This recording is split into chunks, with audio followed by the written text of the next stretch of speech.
आमतौर पर ना जब हम हथियारों या सैन्य हमलों की बात करते हैं तो दिमाग में एक बड़ी ही सटीक सी तस्वीर उभरती है। एकदम गणित जैसी सटीकता है ना। हाँ बिल्कुल, मतलब जैसे कोई स्नाइपर राइफल हो, एक ट्रेन शूटर है, वो अपनी सांस रोकता है, ट्रिगर दबाता है और गोली ठीक उसी निशाने पर लगती है जहां उसे सेट किया गया था। सही कहा, मतलब एक सीधी लाइन होती है कारण और परिणाम के बीच। एक तरह का इंसानी कंट्रोल होता है जो हमें ये तसल्ली देता है कि युद्ध जैसी भयानक चीज भी एक दायरे में काम कर रही है। एक रेखीय या कहें तो लीनियर प्रक्रिया है ये, जिसमें इंसान हमेशा केंद्र में होता है। और देखो, यह विचार एक तरह का सुकून भी देता है कि मशीनें अंततः हमारे ही आदेशों का पालन कर रही हैं। मैं यही कहूंगी कि ये एक पुराना नजरिया है। लेकिन फिर हम आज के इस आधुनिक ड्रोन युद्ध या ड्रोन वॉरफेयर की दुनिया में कदम रखते हैं और अचानक वो जो स्नाइपर राइफल वाली एकदम साफ तस्वीर थी ना, वो चकनाचूर हो जाती है। बिल्कुल चकनाचूर हो जाती है। हम एक ऐसे रण क्षेत्र को देख रहे हैं जो अब बहुत ही धुंधला, तेज और पूरी तरह से अप्रत्याशित हो चुका है। अगर इसे इसके असली रूप में देखा जाए तो ये निर्णयों की पूर्ण अराजकता की परिभाषा बन चुका है। मतलब एक ऐसी स्थिति जहां फैसले इंसान नहीं ले रहे हैं। तो कौन ले रहा है? सिलिकॉन चिप्स और एल्गोरिथम्स। बाप रे। और हमारी इस विस्तृत चर्चा का या कहें इस डीप डाइव का मुख्य मिशन भी यही है। आज हम उस तेजी से बदलते हुए परिदृश्य का विश्लेषण कर रहे हैं जिसने युद्ध के सदियों पुराने नियमों को रातों रात पलट कर रख दिया है। सही बात है। हमारे पास जो आज रिसर्च और दस्तावेज मौजूद हैं उनमें ड्रोन युद्ध के इतिहास का विस्तृत विकिपीडिया डेटा शामिल है। इसके साथ ही 2026 का VGI नाम का एक बेहद सामरिक लेख है जो FPV यानी फर्स्ट पर्सन व्यू ड्रोन्स की कार्य प्रणाली पर बहुत गहराई से प्रकाश डालता है। हाँ, और सदर्न डेनमार्क यूनिवर्सिटी या जिसे हम SDU कहेंगे, उनकी एक बेहतरीन एकेडमिक रिपोर्ट है जो लॉइटरिंग म्यूनिशंस यानी हवा में मंडराने वाले हथियारों का गहराई से विश्लेषण करती है। और इन बेहतरीन स्रोतों के जरिए हमारा उद्देश्य ये समझना है कि कैसे सस्ते कमर्शियल ड्रोन्स और ऑटोमेटिक एल्गोरिथम्स ने पूरी दुनिया की सुरक्षा का ढांचा ही बदल दिया है। मतलब हम ये डिकोड करेंगे कि क्या मशीनों पर इंसानी कंट्रोल अब सिर्फ एक कागजी भ्रम रह गया है। बिल्कुल। और देखो, यहाँ ये स्पष्ट करना भी बहुत जरूरी है कि इन दस्तावेजों में रूस, यूक्रेन या इजराइल जैसे जिन भी वर्तमान या पिछले संघर्षों का डेटा है, हाँ, वो सिर्फ एक रेफरेंस है। बिल्कुल। हम उसका इस्तेमाल केवल तथ्यात्मक समझ और तकनीकी बदलावों को समझने के लिए कर रहे हैं। मैं साफ कर दूं कि इस चर्चा का उद्देश्य किसी भी राजनीतिक या सैन्य पक्ष का समर्थन करना बिल्कुल नहीं है। एकदम से बात है। तो चलिए इसके पीछे की परतें खोलते हैं। जो डेटा हमारे सामने है ना, वो सच में हतप्रभ कर देने वाला है। युद्ध माना जा रहा है। जरा इस संख्या पर गौर करना। 2025 तक वहां लगभग 40 लाख FPV ड्रोन्स का इस्तेमाल हुआ। बाप रे 40 लाख। हाँ, 40 लाख। ये कोई छोटा मोटा तकनीकी बदलाव नहीं है। रिसर्च तो यहाँ तक कहती है कि ये युद्ध के तरीके में वैसा ही बुनियादी बदलाव है जैसा कभी बारूद के आने से हुआ था। बिल्कुल। और सबसे हैरान करने वाली बात बताए क्या है? ये कोई बहुत महंगे सैन्य हथियार नहीं थे शुरुआत में। हाँ, लोग बहुत ही सस्ते कमर्शियल ड्रोन्स इस्तेमाल कर रहे हैं। वही जो शादियों में वीडियोग्राफी के लिए इस्तेमाल होते हैं, जैसे DJI फैंटम। और उन्हें हथियारों में बदला जा रहा है। मैंने तो पढ़ा कि गत्ते से बने ड्रोन्स तक उड़ाए जा रहे हैं। गत्ते के? क्या बात कर रहे हैं आप? हाँ। और एक बाबा यागा नाम का हेक्साकॉप्टर है जो 44 पाउंड तक का वजन और विस्फोटक उठा सकता है। मतलब जुगाड़ का ये आलम है कि हवा में एक ड्रोन से डंडा बांधकर दूसरे ड्रोन को मार गिराने जैसे अजीबोगरीब इनोवेशन भी हो रहे हैं। वाह! अगर मैं इसे अपने नजरिए से देखूं तो ये कुछ ऐसा है जैसे महंगी स्नाइपर राइफल्स की जगह अचानक आसमान से लाखों सस्ते उड़ने वाले ग्रेनेड आ गए। एकदम सही एनालॉजी है ये। लेकिन एक सवाल उठता है, इतनी बड़ी संख्या में इन लाखों ड्रोन्स को कंट्रोल कौन कर रहा है? तो देखो, शुरुआत में ड्रोन्स का इस्तेमाल ऐसा बिल्कुल नहीं था। अगर हम वॉर ऑन टेरर के शुरुआती सालों को देखें तो अमेरिका जैसे देश बहुत बड़े और महंगे ड्रोन्स का इस्तेमाल करते थे, जैसे वो प्रेडेटर ड्रोन्स। हाँ बिल्कुल। और इनका काम मुख्य रूप से ISTAAR करना था। एक मिनट, ये ISTAR क्या है? इसे थोड़ा आसान भाषा में समझाएंगे? हाँ, ISTAR मतलब intelligence, surveillance, target acquisition and reconnaissance. आसान शब्दों में कहूँ तो दुश्मन की खुफिया जानकारी जुटाना, निगरानी करना और टारगेट तय करना। अच्छा, मतलब सिर्फ देखना और जानकारी लाना। सही। और ये ड्रोन्स 20,000 फीट की ऊंचाई पर उड़ते थे। इन्हें नेवादा के किसी सुरक्षित एयरबेस में बैठा एक पायलट आराम से अपनी चाय या कॉफी पीते हुए सैटेलाइट के जरिए कंट्रोल करता था। वो एक तरह से वीडियो गेम खेलने जैसा था उनके लिए। बिल्कुल। लेकिन अब तकनीक का इस स्तर पर लोकतंत्रीकरण या डेमोक्रेटाइजेशन हो गया है कि ये हर किसी की पहुंच में है। मतलब ये सस्ती हो गई है? बहुत सस्ती। तकनीक इतनी सस्ती और पोर्टेबल हो गई है कि मेक्सिको के ड्रग कार्टेल्स, जिन्हें वहाँ ड्रोनेरोस कहा जाता है, उनसे लेकर सूडान और म्यांमार जैसे देशों के संघर्षों में भी इसका अंधाधुंध इस्तेमाल हो रहा है। मतलब युद्ध की तकनीक अब सिर्फ सुपर पावर्स तक सीमित नहीं रही, वो हर गली मोहल्ले के स्तर पर आ गई। यही सबसे बड़ी चिंता की बात है। लेकिन ड्रोन्स की इस विशाल संख्या ने खुद ही एक नई और बहुत ही खतरनाक समस्या को जन्म दे दिया है। वो क्या? देखो, जब आसमान में 40 लाख ड्रोन्स उड़ रहे होंगे तो उन्हें उड़ाने वाले इंसान भी तो चाहिए ना। एक पायलट एक समय में सिर्फ एक ही FPV ड्रोन उड़ा सकता है। हाँ, लॉजिकल है। और यहीं पर वो समस्या शुरू होती है जिसका जिक्र 2026 के VGI-9 के लेख में है। वो लेख साफ कहता है कि जो FPV ड्रोन्स शुरुआत में एक चमत्कारी हथियार लग रहे थे, अब उनकी सीमाएं सामने आ गई हैं। और इसकी सबसे बड़ी वजह है इलेक्ट्रॉनिक वॉरफेयर या सिग्नल जैमिंग। मैंने पढ़ा था इसके बारे में।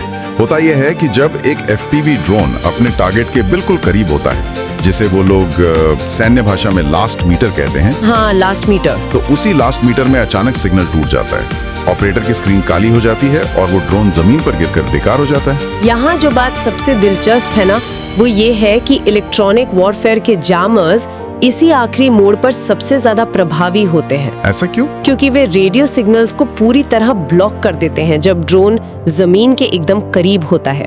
लेकिन तकनीक से भी बड़ी एक और कमजोरी इस पूरे सिस्टम में है। वो क्या? वो है खुद इंसान, मतलब एक ड्रोन ऑपरेटर। ओहो, हाँ। इस पॉइंट पर दस्तावेजों में एक बहुत ही खौफनाक घटना का जिक्र है। फरवरी 2025 में कुछ रूसी FPV ड्रोन ऑपरेटर्स को नए VR हेडसेट्स भेजे गए थे। हाँ, मैं उसी की बात करने वाली थी। लेकिन उन हेडसेट्स के अंदर विस्फोटक भरा हुआ था। जैसे ही पायलटों ने उन्हें पहना, वो हेडसेट्स ब्लास्ट हो गए। बाप रे। कई पायलटों की आंखों की रोशनी हमेशा के लिए चली गई और कई मारे गए। ये वाकया पढ़कर सच में मेरे रोंगटे खड़े हो गए थे। मतलब दुश्मन इन ऑपरेटर्स को ही सबसे पहले क्यों मारना चाहता है? देखो, इसके पीछे का विज्ञान समझना जरूरी है। जब एक ऑपरेटर ड्रोन उड़ाने के लिए रेडियो सिग्नल भेजता है ना, तो वो सिग्नल इलेक्ट्रॉनिक वॉरफेयर के रडार पर बिल्कुल वैसा ही चमकता है जैसे किसी अंधेरे कमरे में कोई टॉर्च जला दे। अच्छा, तो वो छिप नहीं सकते? बिल्कुल नहीं। दुश्मन के सिस्टम तुरंत उस टॉर्च यानी सिग्नल की दिशा को ट्रायंगुलेट करते हैं, मतलब ऑपरेटर की सटीक लोकेशन का पता लगा लेते हैं और कुछ ही मिनटों में वहां तोप का गोला आ गिरता है। तो इसका मतलब है कि ऑपरेटर बनकर स्क्रीन के पीछे बैठना अब सुरक्षित नहीं है। अगर इंसान इस पूरी प्रक्रिया की सबसे कमजोर कड़ी बन गया है, जो थकता भी है, जिसे ट्रेन करने में महीनों लग जाते हैं और जिसकी जान को सबसे ज्यादा खतरा है, तो सेनाएं क्या करेंगी? वही तो, क्या सेनाएं इंसान को इस प्रक्रिया से पूरी तरह बाहर निकालने की कोशिश नहीं करेंगी? और ठीक यही हो रहा है। पायलटों की इन जैविक सीमाओं या बायोलॉजिकल लिमिट्स और इलेक्ट्रॉनिक जैमिंग के खतरे से निपटने के लिए अब तकनीक को मैनुअल कंट्रोल से हटाकर पूरी तरह से एल्गोरिदम कंट्रोल की ओर ले जाया जा रहा है। मतलब मशीन खुद फैसले लेगी? हाँ, सेनाओं का फोकस अब इस बात पर नहीं है कि इंसान बेहतर ड्रोन कैसे उड़ाए। उनका फोकस इस बात पर है कि ड्रोन खुद अपने फैसले कैसे ले। और यहीं से प्रवेश होता है युद्ध के सबसे आधुनिक और विवादित हथियार का, लोइटरिंग मुनिशंस, यानी मंडराने वाले हथियार। बिल्कुल। तो आखिर इस सब का असल में मतलब क्या है? SDO की रिपोर्ट लोइटरिंग मुनिशन को बहुत ही अनोखे तरीके से परिभाषित करती है। हाँ, उनकी परिभाषा काफी दिलचस्प है। ये कोई आम ड्रोन नहीं है, ये एक मिसाइल और एयरक्राफ्ट के बीच की कोई चीज है। मतलब ये हवा में काफी देर तक मंडराता है, अपने सेंसर के जरिए नीचे शिकार खोजता है और जब टारगेट मिल जाता है तो उससे तेजी से टकराकर खुद को नष्ट कर लेता है, एक कामकाजी या कमीकाजे हमले की तरह। IAI harpy. हाँ, IAI हार्पी। जो दुश्मन के रडार सिग्नल्स को खुद खोज कर उस पर गिरता था। और एक दूसरा भी है आई हरोप। इसमें कैमरे लगे हैं और इंसान स्क्रीन पर देखकर टारगेट चुनता है। लेकिन VGI-9 का लेख हमें भविष्य की झलक दिखाता है। 2026 में फोकस इस बात पर नहीं है कि ड्रोन उड़ान शुरू से अंत तक खुद भरे। तो फोकस किस पर है? फोकस है अंतिम चरण यानी फाइनल फेज को पूरी तरह स्वचालित बनाने पर। मतलब अगर टारगेट के पास पहुंचकर इलेक्ट्रॉनिक जैमिंग की वजह से रेडियो सिग्नल कट भी जाए तो मिशन फेल नहीं होगा।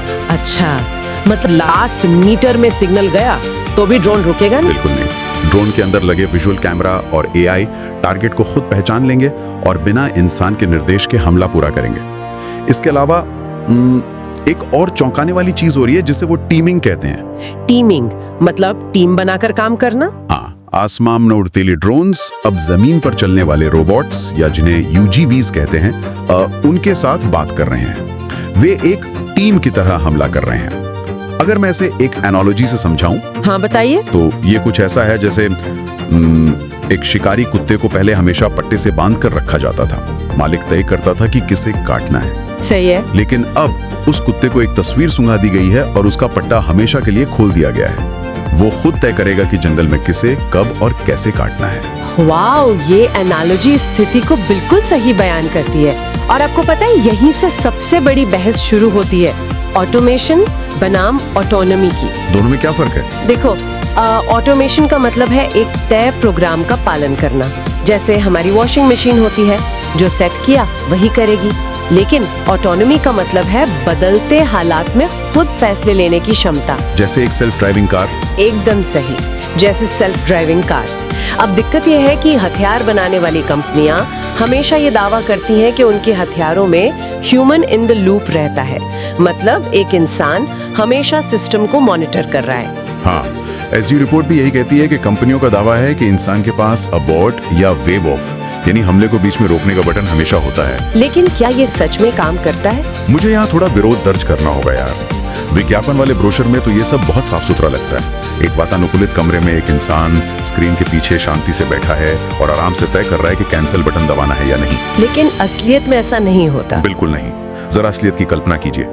कीचड़ और बर्फ से भरी खाइयां हैं, चारों तरफ गोलियों की आवाजें आ रही हैं। ऑपरेटर खुद अपनी जान बचाने की कोशिश कर रहा है। और उस पर इतना प्रेशर। वही तो, ऐसे भयानक और तनावपूर्ण माहौल में कोई इंसान इतनी तेजी से उड़ते हुए ड्रोन के एल्गोरिथम का विश्लेषण कैसे कर सकता है? ये कैसे संभव है कि वो सेकंड के 100वें हिस्से में तय करे कि मशीन ने जो टारगेट चुना है वो सही है या गलत? ये एक बहुत ही महत्वपूर्ण सवाल खड़ा करता है।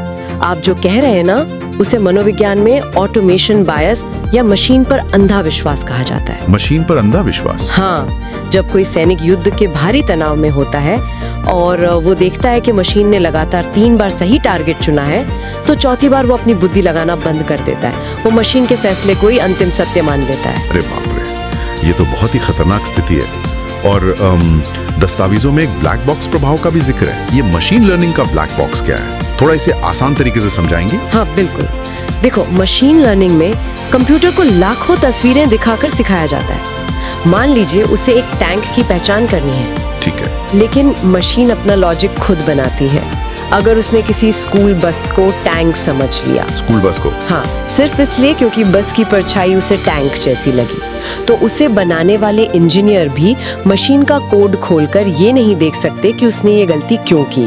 क्या बात कर रहे हैं? मतलब इंजीनियर को भी नहीं पता? बिल्कुल नहीं।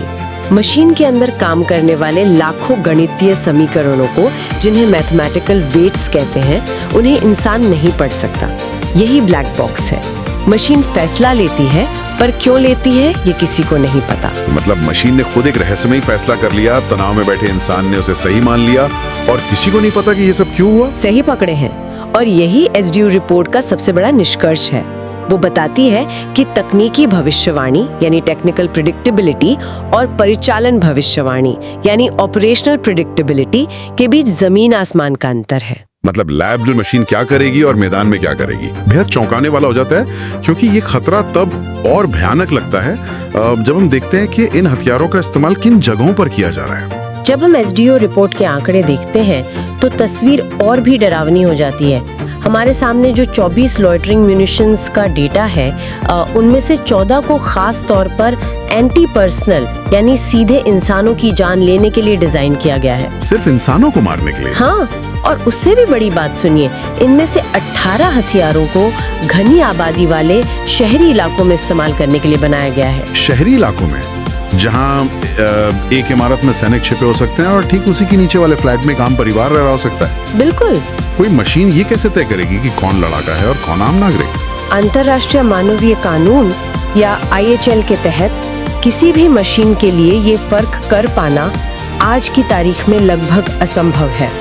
और जब कार्गो 2 और लैंडसेट 3 जैसे हथियारों में थर्मोबैरिक वॉर हेड्स का इस्तेमाल हो रहा हो ना, तो तबाही का स्तर कई गुना बढ़ जाता है। एक सेकंड, थर्मोबैरिक वॉर हेड्स? मैंने रिसर्च में पढ़ा था कि ये आम विस्फोटकों से 12 से 16 गुना ज्यादा विनाशकारी होते हैं। हाँ, क्योंकि काम करने का इनका तरीका बिल्कुल अलग है। आम बमों में अपना खुद का केमिकल ऑक्सीडाइजर होता है, लेकिन ये थर्मोबैरिक बम आसपास की हवा का इस्तेमाल करते हैं। हवा का? कैसे? जब ये फटते हैं ना, तो पहले हवा में ईंधन का एक बड़ा बादल बनाते हैं और फिर उसमें आग लगा देते हैं। बाप रे। इससे एक भयानक प्रेशर वेव या दबाव की लहर पैदा होती है जो इंसानों के अंदरूनी अंगों को कुचल देती है। और सबसे भयानक बात यह है कि ये आसपास के पूरे इलाके से यहाँ तक कि बंकरों और तहखानों में छिपे लोगों के फेफड़ों से भी पूरी ऑक्सीजन सोख लेती है। मतलब इंसान का दम घुट जाता है। हाँ, एकदम वैक्यूम बना देती है ये। इसे ही दस्तावेजों में वाइड एरिया इफेक्ट्स कहा गया है। ये सिर्फ एक बिंदु पर नहीं, बल्कि एक बहुत बड़े दायरे में तबाही मचाता है। यहाँ मामला सच में बहुत दिलचस्प और डरावना हो जाता है। कैसे? क्योंकि हथियार बनाने वाली कंपनियां तो इन हथियारों को प्रिसिजन या सटीक हथियार कहकर बेच रही हैं। वे दावा करती हैं कि इससे सिर्फ टारगेट को नुकसान होगा और आम लोगों की जान बचेगी, जो कि सच नहीं है। वही तो, अगर एक ऑटोनोमस ड्रोन किसी घनी आबादी वाले शहर में इतना बड़ा थर्मोबैरिक धमाका कर रहा है जो एक पूरे ब्लॉक की ऑक्सीजन खींच लेता है, जी। तो फिर सटीकता की ये पूरी कहानी ही एक मार्केटिंग धोखा नहीं है? अगर हम इसे व्यापक संदर्भ से जोड़कर देखें तो सटीकता या प्रिसिजन अब सिर्फ एक PR और राजनीतिक शब्द बनकर रह गया है। सोचिए, एक लॉइटरिंग म्यूनिशन हवा में लॉन्च कर दिया गया। हाँ। उसका दायरा 50 किलोमीटर तक हो सकता है। जब उसे छोड़ा जाता है तो ऑपरेटर को भी ठीक से नहीं पता होता कि वो कहाँ और किस पल फटेगा। तो वो बस घूमता रहता है, वो आसमान में मंडराता रहता है और जैसे कोई चीज उसके एल्गोरिदम के पैटर्न से मैच करती है, वो हमला कर देता है। तो वो सटीक कहाँ से हुआ? वो बिल्कुल भी सटीक नहीं है। तकनीकी और व्यवहारिक रूप से वो एक अंधाधुंध या इनडिस्क्रिमिनेट हथियार बन जाता है, क्योंकि वो उस 50 किलोमीटर के दायरे में किसी पर भी गिर सकता है जो मशीन की नजर में टारगेट जैसा दिखता हो। ये सच में एक बहुत ही डरावनी और आंखें खोल देने वाली तस्वीर है। तो चलिए इस पूरी चर्चा को समेटने की कोशिश करते हैं। हमने देखा कि कैसे ये सफर रिमोट कंट्रोल वाले छोटे खिलौनों और वीडियोग्राफी वाले ड्रोन से शुरू हुआ, और फिर 40 लाख FPV ड्रोन्स की उस भारी भीड़ तक पहुंचा जिसने सेनाओं के पूरे ढांचे को हिलाकर रख दिया। बिल्कुल, हमने समझा कि कैसे इलेक्ट्रॉनिक जैमिंग ने इंसान को इस पूरी प्रक्रिया की सबसे कमजोर कड़ी साबित कर दिया।